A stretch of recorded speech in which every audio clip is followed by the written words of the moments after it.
Hi, everybody, and welcome to the show. I'm Johnny Kane, your host of SportsCaster.com's Open Mic. It is Wednesday, July the 9th. Detroit Tigers have the best record in baseball. Pistons and Red Wings recently wrapped up their draft classes, and the Lions are within 2 weeks from the start of training camp. Life is good in the city, and I hope life is good wherever you are listening. Big show planned for you, heavy on baseball. It is promotion season, and 3 of the top 4 prospects in the Tigers organization are moving up a level. We're talking about Kevin McGonigal, Max Clark, Josue Briseño. They're headed from Grand Rapids to Erie to join the Seawolves. So we'll be talking to the voice of the West Michigan Whitecaps, Dan Hasty, a little bit later in the show. Also, the automated ball strike system could potentially make its way to Major League Baseball as early as next season. Are you in favor of more technological advancements in the game? We'll discuss with our panel of sportscasters. But before we talk baseball, I want to lead the show with the recent news that the WNBA is returning to Detroit in 2029. And I can tell you the interest in women's basketball, really women's sports in general, it's growing and it continues to gain momentum. I know I was happy when I found out about it. I know how important it was for Pistons owner Tom Gores and the behind-the-scenes work that was being done, to make this thing happen. So many of you listening probably remember the Detroit Shock. I sure hope so. That was Detroit's original WNBA franchise, established back in 1996. Shock won 3 NBA titles, WNBA titles. And we don't know yet what the new name for the franchise will be just yet, as I welcome in Cody Stedman from Saline High School. He's part of the Sportscaster program and also recent recipient of the Michigan Journalist of the Year by the Michigan Interscholastic Press Association. Cody Stedman, good to have you back on the show, man. Thanks so much, Johnny. It's really nice to see how much the WNBA has increased in popularity over the past 4 years. In fact, the organization reports at least a 40% increase during the 2024 season alone compared to last year. And it's been the highest in the past 22 years, possibly because of the rookie season of Caitlin Clark. Yeah, I think so. But with the WNBA, they plan to expand to 18 teams by 2030, dubbing it the New Age expansion. Because we already had the Golden State Valkyries, which thankfully they were able to get a seed in. Toronto and Portland next year in 2026.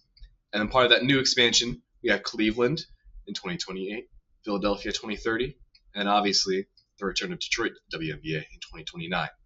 Yeah, to me, it's exciting, obviously, because of, Caitlin Clark being, with the Indiana Fever, and now you've got Cleveland getting back in, Detroit getting back in. So you've got really, there's a real stronghold in the Midwest as far as WNBA expansion. And as you mentioned, obviously with the, the Portlands, the Golden State, I mean, it's all across the continental United States, and Toronto as well. So north of the border, I just feel like the timing is right. I was sad when the WNBA went away, but now to have it back, I mean, I just think the timing is right for everything. And the fact that they're going to get the opportunity to play at Little Caesars Arena. So you're talking about another, 22 plus sporting events that'll be coming to downtown Detroit. There's just an excitement around basketball. It's a passionate sports city, as we know. And I just feel like it's like with the NBA, with the Pistons, they have 3 NBA championships. And now with the Detroit WNBA franchise, there's a built-in history. Yes, this will be a new team, new expansion team, but there is a history of championship caliber basketball in this city with respect to women's basketball. And to me, it's just the timing's right, the city's right, and we're all right. The fans are excited about it. Absolutely. Even ESPN reports that the WNBA has been accumulating value for quite some time now. The Golden State Valkyries, which I just mentioned, was established this season, had accumulated $50 million for its franchise alone, just by its first season. So with Detroit, its ever-growing fandom and the strength of Jared Goff, Cade Cunningham, Tariq Skubal, it makes sense to expand to this league here. Well, it's 2009. You're all over it. 2009 is when the Shock, it was their last season here. They were top 5 in attendance for 5 straight years, right? Now, obviously, that was not here in downtown Detroit. But, you're talking about top 5 in attendance. If you put a winning product on the floor, teams will show up. They were number 1 in attendance for 3 straight years and had one time 22,000 plus, during the WNBA finals back in 2003. So, to me, it's you mentioned like golf and Cunningham, some of these other sports, and I was mentioning at the top of the show, with the NHL and the NBA draft wrapping up, and with training camp starting for the NFL, and with the Tigers doing what they're doing, like there is room, there's an appetite for success. There's an appetite for a winning sports culture here in Detroit. And now, yeah, we got to wait a couple of years before it's comes to fruition. But just knowing that that's on the horizon, when these other franchises, professional sports franchises in Detroit, could be at that point in time perennial playoff teams, potentially more championships coming to Detroit, and now you bring in a brand new professional franchise. I'm stoked, man. Like, what a time to be alive, I mean, hey, the excitement is all around in this city.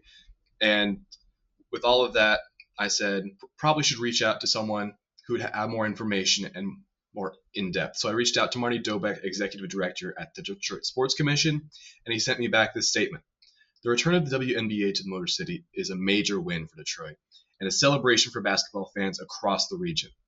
It strengthens our city's stories, sports legacy, and creates a meaningful opportunities to elevate women's sports.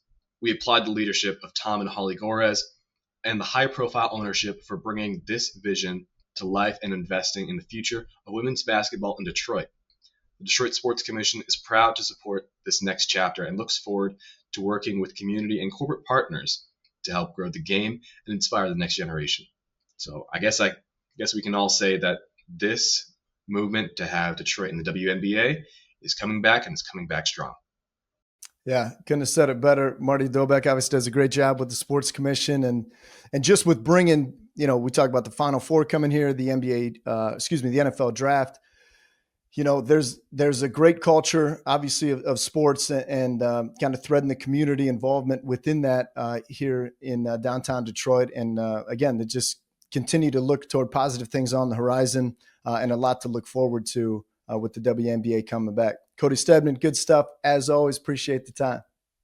When we come back, we will have a roundtable discussion about the advent of the ABS. That's the automated ball strike system. It's already in play throughout the minor leagues in baseball. Could it be something that we see in real time next year in Major League Baseball? We'll talk next here on Open Mic.